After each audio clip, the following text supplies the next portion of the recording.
Gagawa tayo ng salad na labanos. Insaladang labanos.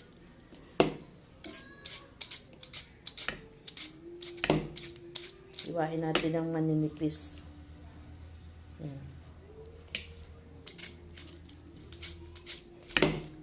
Partner natin sa inihaw na isda.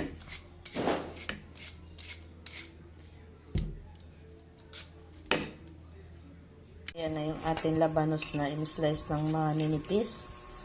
Ngayon lalagyan natin ng asin.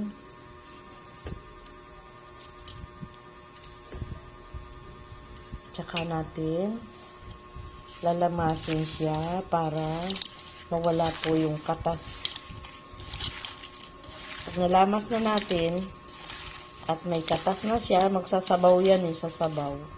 Mawala yung katas. Hugasan na natin sa tubig at pigain natin, tsaka natin siya timplahan. So, ayan, tapos ng pigain yung ating labanos. Ayan, lagyan ko na rin siya ng suka. Sukang Ilocos nilagay ko. Ayan, lagyan natin ng sibuyas.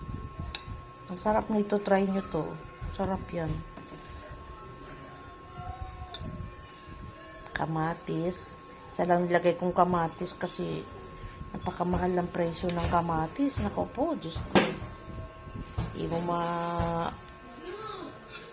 Hindi mo akalain na abot sa ganyan ang presyo ng kamatis. 2 piraso, 36 pesos.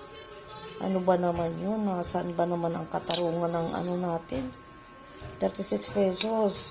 2 pirasong kamatis. Paano pa? Ay naku. Yan talaga na ng buhay dito sa atin. Ewan. Kaya napapag-isipan ko na magtanim-tanim na lang kahit sa paso. Pero kasi season lang yan Paglipas naman itong Pasko, okay na yan.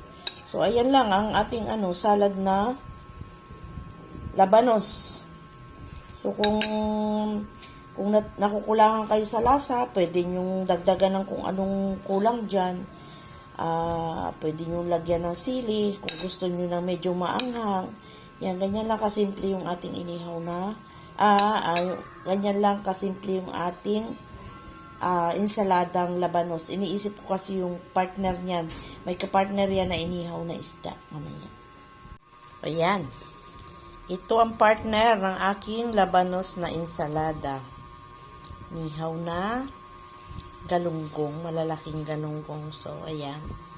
Mapapakain na naman tayo nito. Mapapakanin na naman. Mapapasarap na naman ang kanin natin ito. Ayan, ang sarap, partner siya. O ayan, maraming salamat ulit sa nanood. Thank you guys. Thank you so much sa support. Kain na tayo.